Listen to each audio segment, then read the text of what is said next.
അപ്പം നമ്മൾ ഏത് സമ്മാനം കിട്ടിയാലും സ്വീകരിക്കാനുള്ള മനോഭാവത്തിൽ മക്കളെയും സ്വീകരിക്കുക. അതും ദൈവത്തിൻ്റെ സമ്മാനമാണല്ലോ.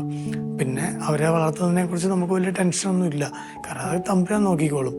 ഞാനാണ് അവരുടെ അപ്പനെങ്കിലും എൻ്റെ വല്യപ്പൻ എന്ന് പറയുന്നതല്ല, മക്കളുടെ വല്യപ്പൻ എന്ന് പറയുന്നത് തമ്പുരാനാണ്. അപ്പോൾ തമ്പുരാൻ അവരെ നോക്കിക്കോളും. അപ്പോൾ തരുന്നത് സ്വീകരിക്കുക.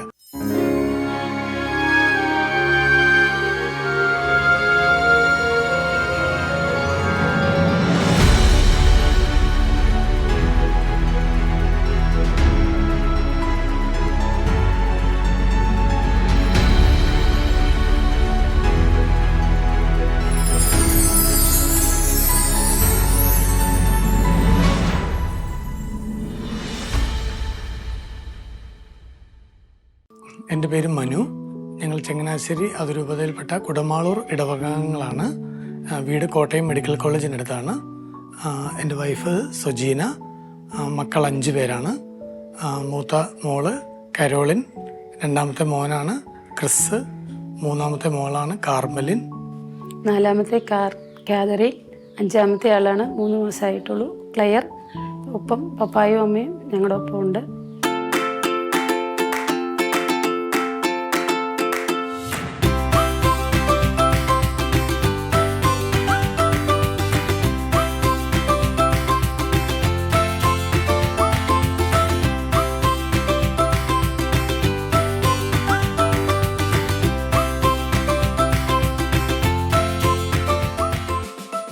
മൂത്ത മോള് കരോളിൻ എലിസബത്ത്.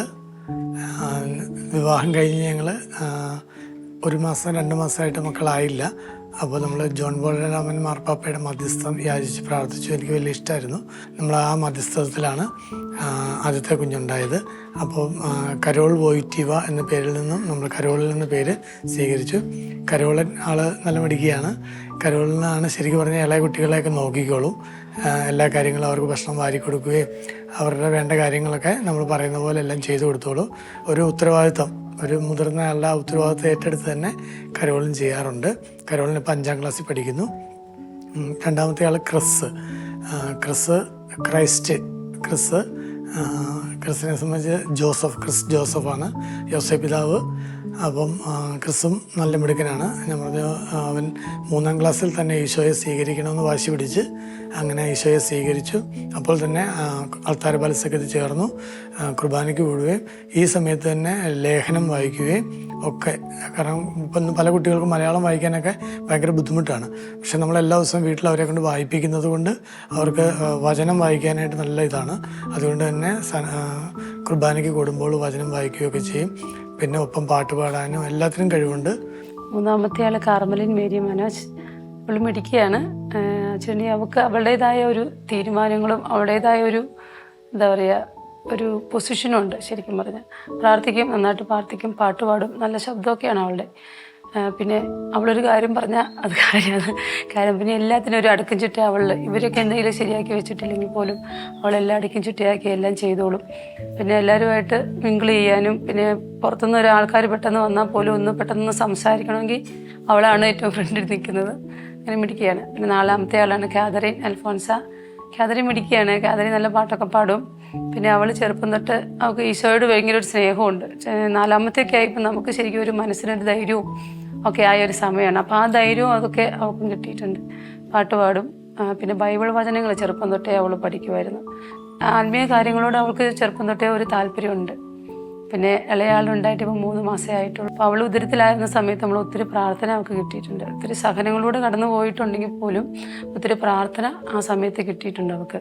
ഭൗതികമായ ഉയർച്ച ഓരോ മക്കളും ഉണ്ടാകുമ്പോൾ ഉണ്ടായിക്കൊണ്ടിരിക്കുന്നു, മുൻപേ ഇല്ല. ദൈവാനുഗ്രഹത്താൽ ഓരോ മക്കളും ഉണ്ടാകുമ്പോൾ നമുക്ക് ഓരോ ഭൗതിക അനുഗ്രഹങ്ങളും കിട്ടിക്കൊണ്ടിരിക്കുകയാണ്. ഭവനമാണെങ്കിലും ഞങ്ങൾക്ക് 1 നിലയായിരുന്നു, 3 മുറികളെ ഉണ്ടായിരുന്നുള്ളൂ. 4-ാമത്തെ കുട്ടി ഉണ്ടായപ്പോൾ മുറി തികയുന്നില്ല എന്നുള്ളൊരവസ്ഥ വന്നപ്പോൾ തമ്പുരാനായിട്ട് പ്രാർത്ഥിച്ചു. അങ്ങനെ 2-ാം നില പണിയാൻ കൃപ കിട്ടി. വാഹനമാണെങ്കിലും അങ്ങനെ തന്നെ വാഹനം വാങ്ങാൻ കഴിഞ്ഞു. അങ്ങനെ ഓരോ ചെറുതും വലുതുമായ കാര്യങ്ങൾ ഓരോന്നും ശരിക്കും ഓരോ മക്കൾ ഉണ്ടാകുമ്പോഴാണ് ഉണ്ടായിക്കൊണ്ടിരുന്നത്. മുൻപേ പറഞ്ഞാൽ ഒന്നുമില്ലാത്ത അവസ്ഥയായിരുന്നു. അപ്പോൾ ശരിക്കും നമ്മുടെ ജീവിതം സമ്പത്ത് കണ്ടുവച്ചിട്ടല്ല നമ്മൾ ശരിക്കും പറഞ്ഞാൽ മുന്നോട്ട് ജീവിക്കേണ്ടത്. തമ്പുരാനുള്ള വഴി കണ്ടുവച്ചിട്ടുണ്ട്. നമ്മൾ തമ്പുരാനോട് ചേർന്ന് പോകുമ്പോൾ അത് നമുക്ക് തമ്പുരാൻ ആവശ്യമായ സമയത്ത് തന്നുകൊണ്ടേയിരിക്കും. ചെറുപ്പത്തിലെ തൊട്ട് ദൈവാനുഭവത്തിൽ ആത്മീയതയിൽ വളർന്നു വന്നുകൊണ്ടും പിന്നെ എനിക്ക് ചെറുപ്പം തൊട്ടേ പിള്ളേരോട് ഭയങ്കര താല്പര്യമായിരുന്നു. പിന്നെ ജീസസ് യൂത്ത് അന്ന് ക്രിസ്ത്യനിലൊക്കെ പങ്കെടുത്തിട്ടുണ്ട്. ക്രിസ്ത്യൻ പ്രോഗ്രാമുകളുണ്ട്, അതിൻ്റെ ആനിമേഷൻ പ്രോഗ്രാമുകളുണ്ട്. പിന്നെ ജീസസ് യൂത്ത്, പിന്നെ സൺഡേ സ്കൂളിൽ പഠിപ്പിച്ചിട്ടുണ്ട്. അത് ചെറിയ കുട്ടികളെ 1 മുതൽ 5 വരെയുള്ള കുട്ടികളായിട്ട് ഇടപഴകാൻ പറ്റി. പിന്നെ ധ്യാന പ്രോഗ്രാമുകൾ ഒത്തിരി കൂടിയിട്ടുണ്ട്. അപ്പോൾ അതിൽ നിന്നെല്ലാം നമുക്ക് പ്രത്യേകിച്ച് ജീസസ് യൂത്ത് എന്നൊക്കെ പറയുമ്പോഴത്തേക്ക് ജീവൻ്റെ തുറവി കിട്ടുന്ന ഒരു അനുഭവമാണ്. അപ്പോൾ അങ്ങനെയൊക്കെ കിട്ടിയതുകൊണ്ട് ചെറുപ്പം തൊട്ട് എനിക്കൊരു ആഗ്രഹം ഉണ്ടായിരുന്നു, കല്യാണം കഴിക്കുക, സിസ്റ്റർ ആവണമെന്നാണ് ആഗ്രഹമായിരുന്നു. പക്ഷേ അതൊക്കെ ദൈവം ആഗ്രഹിച്ചതല്ലായിരുന്നു. അപ്പോൾ ഏതെങ്കിലും ദിവസം കാരണവശാൽ കല്യാണം കഴിക്കുകയാണെങ്കിൽ കുറച്ച് കൂടുതൽ മക്കൾ വേണം എന്നിട്ട് ചെറുപ്പം തൊട്ടൊരു ആഗ്രഹം ഉണ്ടായിരുന്നു. 4 മക്കൾ നമ്മൾ ആഗ്രഹിച്ചെങ്കിലും 5ാമത്തെ ദൈവം ബോണസായി നമുക്ക് തന്നതാണ്.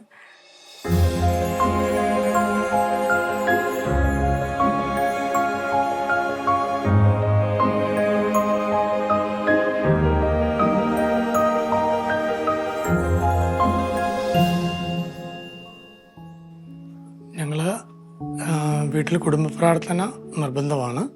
എവിടെ യാത്ര പോയാലും എത്ര ലേറ്റായാലും കുടുംബ പ്രാർത്ഥന നടത്തിയിട്ട് മാത്രമേ ഉറങ്ങാറുള്ളൂ. അതേ തുടർന്ന് മക്കളെ കുറച്ച് സമയം ബൈബിൾ വായിപ്പിക്കും. അത് സ്ഥിരമായിട്ട് വായിക്കേണ്ട ചില ഭാഗങ്ങളും ചില സങ്കീർത്തനങ്ങളും ജ്ഞാനത്തിൻ്റെ പുസ്തകമൊക്കെ ഉണ്ട്. അതുകൂടാതെ എല്ലാ ദിവസവും ഒരു പുതിയ ഒരധ്യായം അങ്ങനെ വായിക്കണം. മക്കൾക്കെല്ലാം ബൈബിള് സെപ്പറേറ്റ് ആയിട്ട് വാങ്ങിച്ചു കൊടുത്തിട്ടുണ്ട്. അതുകൂടാതെ ഒരു ദിവസം ഒരു വചനമെങ്കിലും പഠിക്കുകയും അതൊരു ഡയറിയിൽ എഴുതുകയും ചെയ്യണം. അങ്ങനെ വചനത്തിൽ കൂടുതൽ ഇമ്പോർട്ടൻസ് കൊടുത്താണ് ചെയ്യിപ്പിച്ചുകൊണ്ടിരിക്കുന്നത്.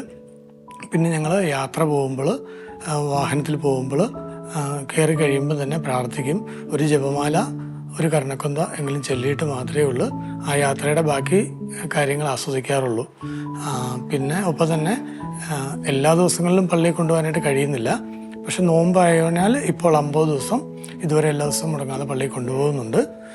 പിന്നെ ശനിയാഴ്ചകളിലും അവധി ദിവസങ്ങളിലും എനിക്ക് ഷോപ്പിൽ പോകേണ്ടതുകൊണ്ട് പറ്റില്ല. അതുകൊണ്ട് സുജീന മക്കളെയുമായിട്ട് പള്ളിയിൽ അവധി ദിവസങ്ങളിലെല്ലാം ഞങ്ങൾക്കിവിടെ 11 മണിക്ക് കുർബാനയുണ്ട്. അപ്പോൾ അങ്ങനെ കൊണ്ടുപോകും. പിന്നെ ഞായറാഴ്ചകളിൽ നിർബന്ധമായിട്ടും പള്ളിയിൽ കൊണ്ടുപോകും. ഒപ്പം സൺഡേ സ്കൂള് അതൊരു കാരണവശാലും നമ്മൾ മുടക്കില്ല. അങ്ങനെ ആത്മീയമായിട്ട് നമുക്ക് പറഞ്ഞു കൊടുക്കാവുന്ന കാര്യങ്ങളും അവരെ പങ്കെടുപ്പിക്കാവുന്ന കാര്യങ്ങളും കഴിഞ്ഞ അവധിക്കാലത്ത് നമ്മുടെ ഡിവൈനിൽ ധ്യാനം കൂടിയിരുന്നു. മക്കൾ സുജീന എല്ലാവരും കൂടി ധ്യാനം കൂടിയിരുന്നു. അങ്ങനെ മക്കളെ ആത്മീയമായിട്ട് വളർത്താൻ വേണ്ട നമ്മളെല്ലാ കാര്യങ്ങളും ദൈവാനുഗ്രഹത്താൽ ചെയ്തു കൊടുക്കാൻ കഴിയുന്നുണ്ട്. ഞങ്ങൾ രണ്ടുപേരും ഒന്നിച്ചിരുന്ന് പ്രാർത്ഥിക്കും. അപ്പോൾ ആ പ്രാർത്ഥനയിൽ നിന്നാണ് നമുക്ക് ഓരോന്ന് കിട്ടുന്നത്. വൈകുന്നേരം ആണെങ്കിലും ഞങ്ങൾ കിടക്കുന്നതിന് മുമ്പാണെങ്കിലും കൈ ഓർത്ത് പിടിച്ച് ഒരു 3 നന്മ നിറഞ്ഞ പറയുമ്പോൾ ചൊല്ലിയിട്ട് ഞങ്ങൾ കല്യാണം കഴിച്ചിട്ട് ഈ വർഷം ഇത്രയും ആളായിട്ടും കിടന്നിട്ടുള്ളൂ. അപ്പോൾ അങ്ങനെ പ്രാർത്ഥിക്കുന്ന ദിവസങ്ങളിൽ, പ്രാർത്ഥിക്കാതെ പോയിട്ട ദിവസങ്ങളിൽ നമുക്കൊരു അസ്വസ്ഥതയുണ്ട്. അപ്പം നമ്മൾ പ്രാർത്ഥിച്ച് കിടക്കുന്ന സമയങ്ങളിൽ നമുക്ക് ഭയങ്കര ഒരു സ്നേഹം തോന്നാറുണ്ട്. പിന്നെ അപ്പം അത് ഞങ്ങൾ ഒന്നിച്ചിരുന്ന് പ്രാർത്ഥിക്കും. പിന്നെ എന്തെങ്കിലും തീരുമാനങ്ങൾ എടുക്കേണ്ടതാണെങ്കിൽ, ചെറിയ കാര്യങ്ങളാണെങ്കിൽ പോലും ചേട്ടൻ എന്നോടും പറയും, ഞാനത് ചേട്ടനോടും പറയും. അപ്പോൾ ഞങ്ങൾ ഒന്നിച്ച് ഇപ്പം ഞങ്ങൾ തീരുമാനം എടുത്തു, ഇനി അത് ദൈവത്തിൻ്റെ ഇഷ്ടത്തിന് ചോദിച്ചതാണോ എന്നറിയാനായിട്ട് ഞങ്ങൾ പ്രാർത്ഥിക്കും. പിന്നെ ആത്മീയക്കാരോടൊക്കെ ഞങ്ങൾ ഉപദേശങ്ങൾ ചോദിക്കാറുണ്ട്. അപ്പോൾ അതിൽ നിന്ന് ദൈവം ഇന്നത് ആഗ്രഹിക്കുന്നതെന്ന് പറയുമ്പോൾ അങ്ങനെയാണ് നമ്മൾ ചെയ്യുന്നത്. ഈശോയ്ക്ക് മുൻഗണന കൊടുത്തു കഴിഞ്ഞാൽ ബാക്കി എല്ലാ കാര്യവും ഈശോ നമ്മളുടെ കാര്യങ്ങൾ ഇടപെടും. എനിക്ക് പ്രത്യേകിച്ച് മൊബൈൽ ഷോപ്പ് ഇവിടെ ഉള്ളതുകൊണ്ട് മൊബൈൽ എപ്പോഴും 1-2 കയ്യിലുണ്ടാവും. പക്ഷേ എൻ്റെ മൊബൈൽ മക്കളാരും എടുക്കാറില്ല. എന്നാൽ ആവശ്യങ്ങൾക്ക് കൊടുക്കാറുമുണ്ട്. അവർക്ക് ഈ ഫേസ്ബുക്കോ അല്ലെങ്കിൽ വാട്സപ്പോ അല്ലെങ്കിൽ ഇൻസ്റ്റാഗ്രാമോ അങ്ങനെയുള്ള കാര്യങ്ങളെക്കുറിച്ചൊന്നും ഒത്തിരി കൂടുതലായിട്ട് തന്നെ അറിയില്ല. കാരണം നമ്മളത് കൂടുതൽ പഠിപ്പിച്ചിട്ടില്ല. എന്നാൽ അത്യാവശ്യം പഠിക്കുവാനുള്ള കാര്യങ്ങൾ മൊബൈലിൽ അവർക്ക് വരാറുണ്ട് ഒത്തിരി. അതിനുവേണ്ടി നമ്മൾ അവർക്ക് മൊബൈൽ കൊടുക്കാറുണ്ട്, അതവർ ഉപയോഗിക്കാറുമുണ്ട്. പിന്നെ ഇടയ്ക്ക് നല്ല നല്ല വിശുദ്ധരുടെ കഥകൾ, ജീവചരിത്രങ്ങൾ, അതൊക്കെ നമ്മൾ വെറുതെ ഇരിക്കുന്ന സമയത്ത് അവരെ കാണിച്ചു കൊടുക്കാറുണ്ട്. ഒപ്പം തന്നെ കുറച്ച് സമയം എന്തെങ്കിലും കോമഡികൾ അങ്ങനെയുള്ള പിള്ളേർക്ക് കാണാൻ സാധിക്കുമെന്ന് നമുക്ക് ഉറപ്പുള്ള കാര്യങ്ങൾ അവരെ കാണിച്ചു കൊടുക്കാറുണ്ട്. പൂർണ്ണമായും അവരിൽ നിന്നത് ഒഴിവാക്കിയിട്ടില്ല. പിന്നെ TV ആണെങ്കിൽ നമ്മുടെ വീട്ടിലധികം ഉപയോഗമില്ല. ശരിക്കും ഗുഡ്നസ്സും ശാലോമും മാത്രമാണ് നമ്മളിവിടെ വച്ചുകൊണ്ടിരിക്കുന്നത്. അതിൽ ചില പ്രത്യേക പ്രോഗ്രാമുകൾ മാത്രം. പിന്നെ വല്ലപ്പോഴുമാണ്. ശരിക്കും മക്കളുടെ ഒരു അനുഭവത്തിൽ സിനിമ അവർ കണ്ടിട്ടില്ല. പ്രത്യേകിച്ച് അവർക്ക് സിനിമാ നടന്മാരെ അറിയുകയില്ല. പിന്നെ ഞങ്ങൾ കുടുംബമായിട്ട് 3 സിനിമകൾ ഇതുവരെ കണ്ടിട്ടുള്ളൂ. അത് എല്ലാം ക്രിസ്തീയമായിട്ടുള്ള സിനിമകളാണ്. ഒന്ന് നമ്മുടെ സ്വർഗം എന്ന് പറയുന്ന സിനിമ, പിന്നെ നമ്മുടെ സിസ്റ്റർ റാണി മരിയയുടെ സിനിമ, പിന്നെ ഇത് ഹോപ്പ് എന്ന് പറയുന്ന ഒരു സിനിമ.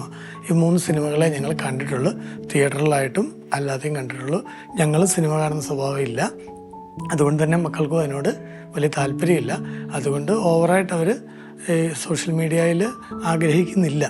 പിന്നെ കൂടുതലും യൂട്യൂബിനകത്ത് പ്രസംഗങ്ങളാണ് വെക്കുന്നത്. നമ്മുടെ ദാനിയലച്ഛൻ്റെ പ്രസംഗങ്ങൾ, ഡൊമിനിക്കച്ഛൻ്റെ പ്രസംഗങ്ങൾ, അങ്ങനെ ഓരോ പ്രസംഗങ്ങളൊക്കെ ഞാൻ രാവിലെ എഴുന്നേറ്റ് ഫുഡ് ഉണ്ടാക്കുന്ന സമയങ്ങളിൽ ഫോണിനകത്ത് ഇത് വെച്ചിരിക്കും. പ്രസംഗങ്ങളൊക്കെ കേട്ടോണ്ടാണ് ഫുഡൊക്കെ ഉണ്ടാക്കുന്നതും. പിന്നെ പിള്ളേർക്ക് പാട്ടിനോട് താല്പര്യം ഉള്ളതുകൊണ്ടും എല്ലാവരും പാടുന്ന പിള്ളേരാണ്.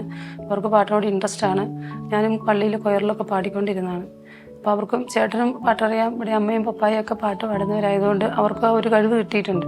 ഇന്നതല്ല നാം ദൈവം നമ്മെ നിർത്തിയതാ, ഇനി അതല്ല ദൈവമെല്ലാം തന്നതല്ലേ. ഇന്നതല്ല നാം ദൈവം നമ്മെ നിർത്തിയതാ, ഇനി അതല്ല ദൈവമെല്ലാം തന്നതല്ലേ. നടത്തിയ വിധങ്ങൾ ഓർത്തിടുമ്പോൾ നന്ദിയോടെ നാഥന് സ്തുതി പാടിടാം. നടത്തിയ വിധങ്ങൾ ഓർത്തിടുമ്പോൾ നന്ദിയോടെ നാഥന് സ്തുതി പാടിടാം. ഇത്രത്തോളം ജയം തന്ന ദൈവത്തിന് സ്തോത്രം, ഇനി കരുതിയ രക്ഷകന് സ്തോത്രം. ഇത്രത്തോളം ജയം തന്ന ദൈവത്തിന് സ്തോത്രം, ഇതുവരെ കരുതിയ രക്ഷകന് സ്തോത്രം. ഇനിയും കൃപ തോന്നിക്കരുതിടണേ, ഇനിയും നടത്തണേ തിരുവിധം പോൽ. പ്രധാനമായിട്ടും നല്ല സ്നേഹമുള്ള ആളാണ്. മനുവേട്ടന് ഭയങ്കര സ്നേഹമാണ്. രണ്ടാമതായിട്ട് പ്രാർത്ഥനാ ജീവിതം. ശരിക്കും കൊന്തയൊക്കെ ഇടയ്ക്കിടയ്ക്ക് ജോലികൾ ചെയ്യുന്നതിനിടയ്ക്ക് കൊന്ത ചൊല്ലുകയും പ്രാർത്ഥിക്കുകയും ചെയ്യാറുണ്ട്. പിന്നെ ഭയങ്കര കെയറിങ് ആണ്. പിന്നെ മക്കളെ പ്രാർത്ഥനയിൽ വളർത്താനായിട്ട് ശ്രദ്ധിക്കാറുണ്ട്. ശരിക്കും പറഞ്ഞാൽ വളരെ യാദൃശ്യമായ ഒന്നൊരു വിവാഹാലോചനയാണ്. കല്യാണം കാണാൻ വന്ന ദിവസം അവനൊരു ബ്ലൂ ഷർട്ട് ഇട്ടിരുന്നത്. കൂടെ ഒരു കൂട്ടുകാരനായിരുന്നു, നമ്മുടെ പള്ളിപ്പാട്ട് പാടുന്ന ചേട്ടനായിരുന്നു ഉണ്ടായിരുന്നത്. വീട്ടിലോട്ട് കയറി വന്നപ്പം കരുണയുടെ ഒരു രൂപം ഞങ്ങളുടെ വീടിൻ്റെ ഫ്രണ്ടിൽ വെച്ചിട്ടുണ്ട്. ഞാൻ നോക്കുമ്പോൾ എനിക്ക് ജനലിൻ്റെ അവിടെ നിന്ന് നോക്കുമ്പോൾ കാണായിരുന്നു. കയറി വന്ന് കറക്റ്റ് കരുണയുടെ രൂപത്തിലേക്ക് ഞാനോട്ട് നോക്കിയത്. അപ്പം അത് കറക്റ്റ് ഞാൻ കണ്ടു. അപ്പോൾ എനിക്ക് തോന്നി ദൈവികമായിട്ടൊരു നോട്ടമുള്ള ആളാണ്, അല്ലെങ്കിൽ കരുണയുടെ രൂപത്തിലോട്ട് ആദ്യം നോക്കത്തില്ല. പെണ്ണ് കാണാൻ അവിടെ ചെന്നു. വീട്ടിൽ ചെന്നപ്പം അവിടെ ചാച്ചനും അമ്മച്ചിയും ഒരു സഹോദരനും പിന്നെ വൈഫ് സുജീനയാണ് അവിടെ ഉണ്ടായിരുന്നത്. ചെന്നപ്പോൾ ഒരു ചുരിദാറാണ് ഇട്ടിരുന്നത്, നീല കളറായിരുന്നു എന്ന് തോന്നുന്നു. എന്താണെങ്കിലും ഞങ്ങളിവിടെ ചെന്നു. വീടിൻ്റെ ഫ്രണ്ടിൽ തന്നെ ഒരു കരുണയുടെ രൂപം ഉണ്ടായിരുന്നു. അതിൽ നോക്കി പ്രാർത്ഥിച്ചിട്ടാണ് ശരിക്കും വീടിനകത്തോട്ട് പ്രവേശിച്ചത്. എനിക്ക് വിവാഹത്തിന് മുമ്പ് 4 മക്കൾ എന്നൊരാഗ്രഹം ഉണ്ടായിരുന്നു. അത് ഞാൻ ഷെയർ ചെയ്തപ്പോൾ തന്നെ വൈഫിനും അതേ സെയിം ആഗ്രഹം ഉണ്ടായിരുന്നു. മക്കളുള്ളത് എപ്പോഴും നല്ലതാണ്, ദൈവത്തിന് അനുഗ്രഹം കിട്ടാൻ നല്ല വഴിയാണത്. അങ്ങനെ ഞാൻ കേട്ടിട്ടുണ്ട് പറയുന്നത്. അപ്പം എനിക്ക് അന്നോട്ട് എനിക്ക് ആഗ്രഹം ഉണ്ടായിരുന്നു എന്നെ ഞാൻ കല്യാണം കഴിക്കുവാണെങ്കിൽ 4 പേരാണ് എൻ്റെ മനസ്സിലുണ്ടാകുന്നത്. അപ്പം 3-4 പിള്ളേർ വേണമെന്ന് അന്നോട്ട് ചെറുപ്പം തൊട്ട് ഒരു ആഗ്രഹമായിരുന്നു മനസ്സിൽ.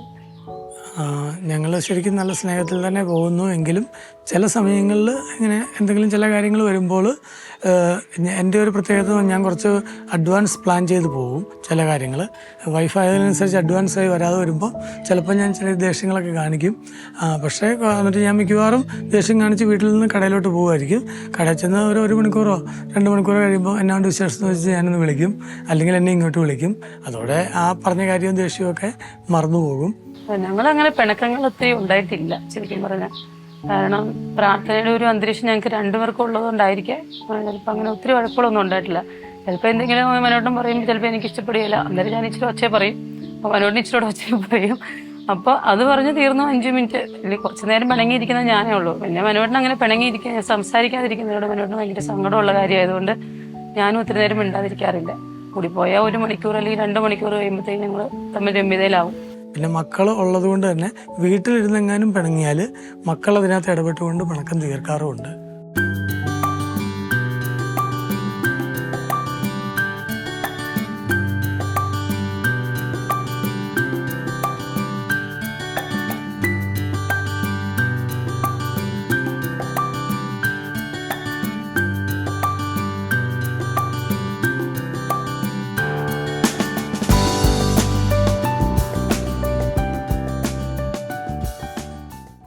മക്കൾക്ക് ശരിക്കും പള്ളിയിൽ പോകാൻ താല്പര്യമാണ്. നമുക്കാണ് ശരിക്കും കൊണ്ടുപോകാൻ സമയക്കുറവുള്ളത്.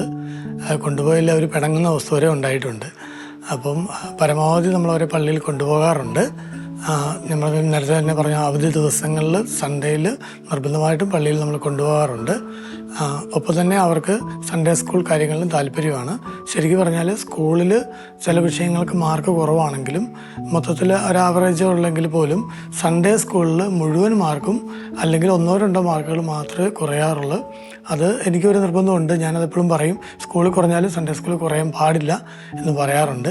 അതുപോലെ തന്നെ മക്കൾ സൺഡേ സ്കൂളിൽ പഠിക്കുന്ന 3 പേർക്കും സൺഡേ സ്കൂളിൽ മിക്കവാറും ഫുൾ മാർക്ക് ഇല്ലെങ്കിൽ ഒരു 90% എബവ് എപ്പോഴും മാർക്ക് ലഭിക്കുന്നുണ്ട്. അവർ സൺഡേ സ്കൂളിലും പഠിപ്പിക്കുന്ന ടീച്ചർ പറയാറുണ്ട്, ഇവർ സൺഡേ സ്കൂളിലെല്ലാം ഓക്കെയാണ്, പക്ഷെ സ്കൂളിൽ ഇച്ചിരി പഠിത്തത്തിൽ പുറകോട്ടാണെന്ന് വരെ പറയാറുണ്ട്. അപ്പോൾ ആത്മീയ കാര്യങ്ങളിൽ മക്കൾ നമ്മൾ കൊടുക്കുന്ന ഒരു പ്രചോദനവും ഒപ്പം തന്നെ അവർക്ക് ദൈവം കൊടുത്ത ഒരു ഇതും കൂടെ ആയിരിക്കാം. എന്താണെങ്കിലും നല്ല താല്പര്യമാണ് സൺഡേ സ്കൂൾ കാര്യങ്ങൾ, പള്ളിയിലെ കാര്യങ്ങൾ. പിന്നെ വീട്ടിൽ പ്രാർത്ഥിക്കുമ്പോഴാണെങ്കിൽ പോലും കൊച്ചുകുട്ടികളാണ് എങ്കിൽ പോലും അവർ ശരിക്കും നമ്മൾ ജപമാല ചെല്ലുമ്പോൾ അവർ ആരാണോ രഹസ്യം ചെല്ലുന്നത് അത് കൈകൾ വിരിച്ചു പിടിച്ചുകൊണ്ട് വേണം ആ 10 നന്മ നിറഞ്ഞ മറിയം ചെല്ലാനായിട്ട്. അത് അവർക്ക് വേദനയൊക്കെ ഉണ്ടെങ്കിലും അവരത് സന്തോഷത്തോടെ ചെയ്യാറുണ്ട്. ഇടയ്ക്ക് എന്തെങ്കിലും മേലായികളാണെങ്കിൽ മാത്രം എക്സ്ക്യൂസ് ചോദിക്കും. അത് അല്ലെങ്കിൽ മുട്ടിൽ നിന്ന് കൈ വിരിച്ചു പിടിച്ച് തന്നെ ചെല്ലാറുണ്ട്. ജപമാല മുഴുവൻ മുട്ടിൽ നിന്ന് ചെല്ലണം. അങ്ങനെയാണ് നമ്മുടെ വീട്ടിൽ. അപ്പോൾ അത് എന്തായാലും മക്കളത് സ്വീകരിക്കുന്നുണ്ട്. കാരണം അവർക്കൊരു ആത്മീയതയിലൊരു താല്പര്യം ഉള്ളതുകൊണ്ട്.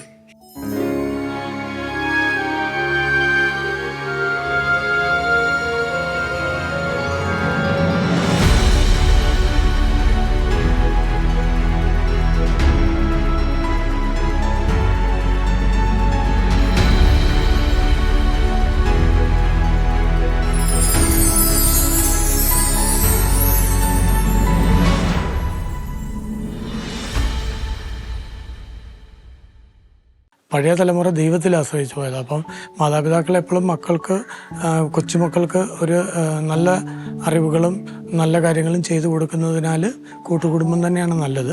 എനിക്ക് കല്യാണം കഴിച്ചാൽ എനിക്ക് ശരിക്കും പറഞ്ഞാൽ എൻ്റെ അപ്പനും അമ്മയും ഭയങ്കര സ്നേഹമുള്ള മനുഷ്യരായതുകൊണ്ട് കെട്ടി ചെല്ലുന്ന വീട്ടിലും നല്ല സ്നേഹമുള്ള അപ്പനും അമ്മയായിരിക്കും. അതുകൊണ്ട് അപ്പനും അമ്മയും വേണമെന്ന് എൻ്റെ മനസ്സിലുണ്ടായിരുന്ന ആഗ്രഹം. അത് തീർച്ചയായും നമുക്ക് പ്രാർത്ഥനയിലൂടെയും പരസ്പരം പങ്കുവച്ചും പരസ്പരം ചെറിയ ചെറിയ കാര്യങ്ങൾ തുറന്നു പറഞ്ഞും മുന്നോട്ട് പോവുകയാണെങ്കിൽ ശരിക്കും കൂട്ടുകുടുംബമാണ് ഏറ്റവും നല്ലത്. ഒരിക്കലും ദൈവത്തിൽ നിന്ന് അകന്നിട്ടില്ല. എവിടെയാണെങ്കിലും വൈകിട്ട് കർത്താവിൻ്റെ മലഹ ചൊല്ലി കുരിശ് വരച്ച് കിടന്നുറങ്ങിയിട്ടുള്ളൂ. രാവിലെ എഴുന്നേൽക്കുമ്പോഴും ദൈവമേ വിളിച്ച് നന്ദി പറഞ്ഞുകൊണ്ടാണ് ഒരു ദിവസം ആരംഭിക്കുന്നത്. ഒപ്പം തന്നെ ഞാനിപ്പം ബിസിനസ് കടയിലാണെങ്കിലും അവിടെ എനിക്ക് ബൈബിളും പ്രാർത്ഥനാ പുസ്തകങ്ങളും കൊന്തയും ഒക്കെ ഉണ്ട്. അപ്പം ഫ്രീ കിട്ടുമ്പോൾ തിരക്കില്ലാതെ വരുന്ന സമയത്ത് ഇടയ്ക്ക് ബൈബിൾ വായിക്കും, ഇടയ്ക്ക് പ്രാർത്ഥനകൾ ചൊല്ലും.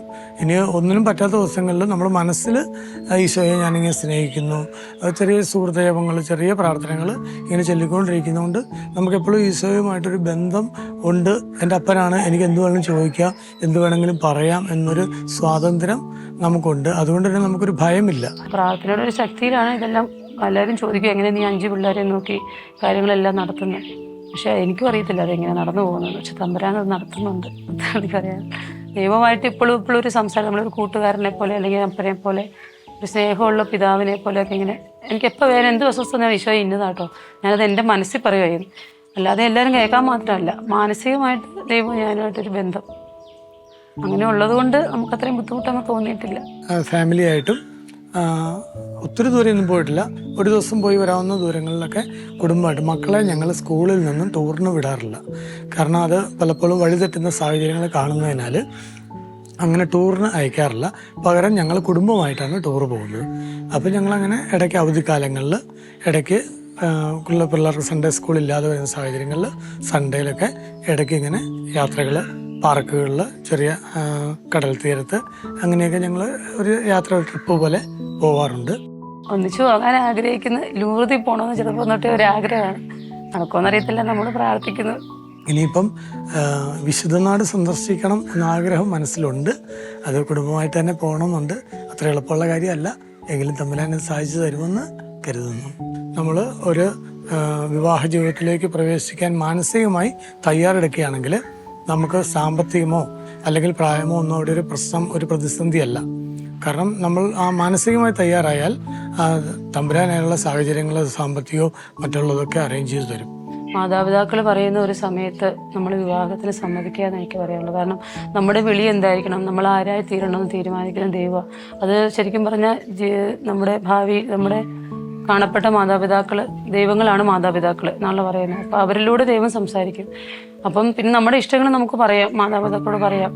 പക്ഷെ വിവാഹ ജീവിതത്തിലേക്ക് കടക്കാനാണ് താല്പര്യമെങ്കിൽ അങ്ങനെ കടക്കണം എന്നാണ് ഞാൻ പറയുന്നത്. എൻ്റെയൊക്കെ വിവാഹം എന്ന് പറഞ്ഞാൽ 30 വയസ്സിലാണ് എന്നെ കല്യാണം കഴിക്കുന്നത്. ഞാൻ ഒത്തിരി ആലോചിച്ച് പ്രാർത്ഥിച്ച്, ഞങ്ങൾ ഒത്തിരിയേറെ വർഷങ്ങൾ പ്രാർത്ഥിച്ചതിന് ശേഷം കിട്ടിയാണ് മനോഹരനെ എനിക്ക് കിട്ടിയത്. അപ്പോൾ ആ പ്രാർത്ഥിച്ചതിൻ്റെ ഗുണം ഉറപ്പായിട്ടും എനിക്ക് കിട്ടിയിട്ടുമുണ്ട്. അപ്പോൾ എനിക്ക് പറയാൻ അത്രയേ ഉള്ളൂ, വിവാഹത്തിന് ഒരുങ്ങുന്ന ആൾക്കാരോട് അന്ന് തൊട്ടേ പ്രാർത്ഥിക്കുക, കൊന്തയിലുക, പ്രാർത്ഥിക്കുക. പിന്നെ കുർബാനയിൽ എല്ലാ ദിവസവും സമർപ്പിച്ച് പ്രാർത്ഥിക്കുക. അപ്പോൾ ദൈവം നമുക്ക് ചേരുന്ന രീതിയിലും ഒരിണയെ തരും. അപ്പോൾ അങ്ങനെ കിട്ടുന്ന ഒരു കുടുംബജീവിതം എപ്പോഴും സന്തോഷപ്രദമായിരിക്കും. ബുദ്ധിമുട്ടുകളുണ്ടെങ്കിൽ പോലും, ഇല്ലെന്നല്ല, ഉണ്ടെങ്കിൽ പോലും അതൊക്കെ തരണം ചെയ്യാനും ഒന്നിച്ച് ജീവിക്കാനും ഒന്നിച്ച് പ്രാർത്ഥിക്കാനും ഒരു ശക്തി ദൈവം തരും. അപ്പം വിവാഹം താമസിപ്പിക്കേണ്ട എന്നാണ് എനിക്ക് പറയാനുള്ളത്. ധ്യാനം കൂടാൻ പോയപ്പം എനിക്കൊരു സിസ്റ്റർ കൗൺസിലിങ്ങിന് വന്നു. ആ സിസ്റ്ററിനോട് പറഞ്ഞ് നമ്മൾ ഓരോ രൂപയും വരുമാനം എഴുതി വെച്ച് ആ വരുമാനം എത്രയാണോ അതിന് കറക്റ്റ് ദശാംശം കൊടുത്താൽ അതിനുള്ള ദൈവാനുഗ്രഹം കിട്ടുമെന്ന് പറഞ്ഞു. അതിൽ പിന്നെ ഞാൻ അങ്ങനെ തന്നെ ചെയ്യാൻ തുടങ്ങി. തീർച്ചയായും നല്ലൊരു ഡെവലപ്മെൻറ്റ്സ് അതിനുശേഷം എനിക്കുണ്ടായി.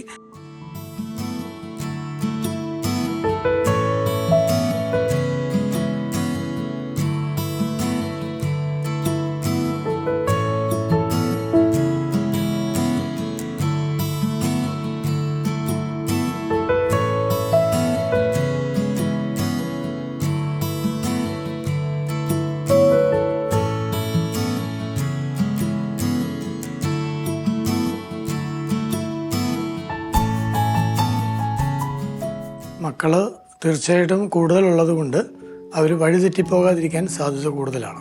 കാരണം ഇന്നത്തെ കാലത്ത് എല്ലാ കുടുംബങ്ങളിലും 1 അല്ല 2 മക്കളാണ്. അപ്പോൾ ഒരാണും ഒരു പെണ്ണും ആണെങ്കിൽ അവർക്ക് പരസ്പരം ഷെയർ ചെയ്യാനോ അവർക്ക് അവരുടെ ബുദ്ധിമുട്ടുകൾ പറയാനോ ഒന്നും പറ്റാതെ വരുമ്പോൾ അവർ മറ്റു പല കാര്യങ്ങളിലും ആശ്രയിക്കും. അതേസമയം നമുക്ക് കൂടുതൽ മക്കളുള്ളത് കൊണ്ട് അവർ തമ്മിൽ ഷെയർ ചെയ്യും. ഇപ്പോൾ ചേച്ചിയോട് പറയാൻ പറ്റത്തില്ലാത്ത അനിയത്തിയോട് പറയും. അല്ലെങ്കിൽ ആ ഒരു രീതിയിൽ കൂടുതൽ പേരുള്ളത് കൊണ്ട് അതെപ്പോഴും നല്ലതാണ്. പ്രത്യേകിച്ച് രോഗാവസ്ഥകൾ വരുമ്പോൾ കൊച്ചുകുട്ടികളായതുകൊണ്ട് ഒരാൾക്ക് പനി വന്നാൽ എല്ലാവർക്കും പനി വരും. പക്ഷേ ദൈവാനുഗ്രഹം കൊണ്ട് നമ്മൾ ഹോസ്പിറ്റലുകളിൽ അഡ്മിറ്റായി അങ്ങനെ വരേണ്ട ഒരു സാഹചര്യം ഉണ്ടായിട്ടില്ല. അത് തമ്പുരാൻ്റെ ഒരു കരുണയാണ്, ഒരു കരുതലാണ്.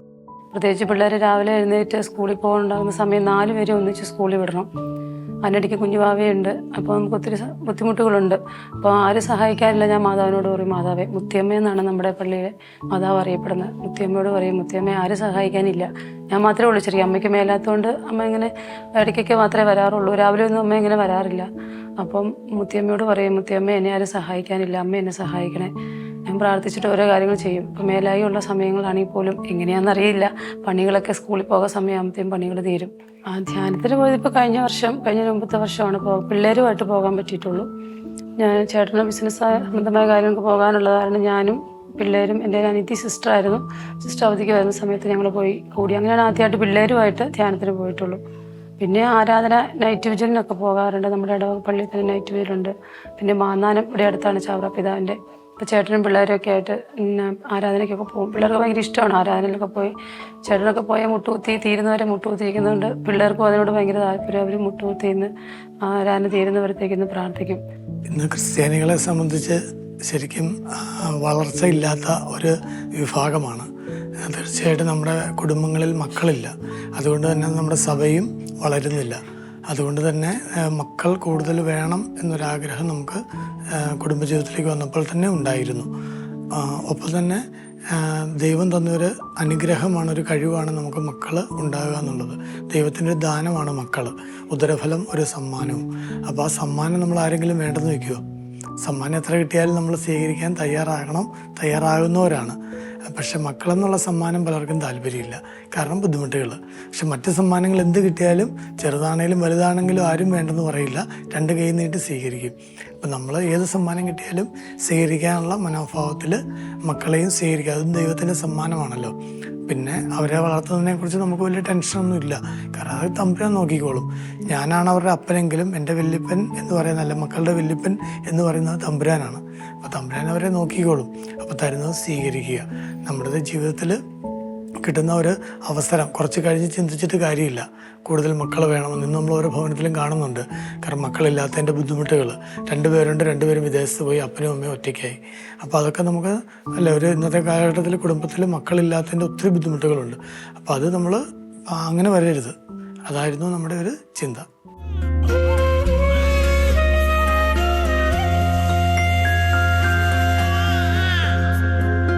ദൈവം തന്നദാനമേ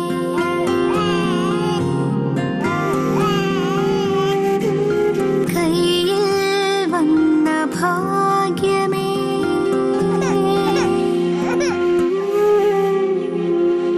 ദൈവം തന്നദാനമേ കയ്യിൽ വന്ന ഭാഗ്യമേ ഓരോ നാളും എൻ്റെ കുഞ്ഞിൽ നിന്റെ കണ്ണിൽ എൻ്റെ ദൈവത്തെ ഞാൻ കാണുന്നിതാ കരുണകളോർക്കുന്നിതാ രാരി രാരി രാരി രാരിരോ രാരി രാരി രാരി രാരിരോ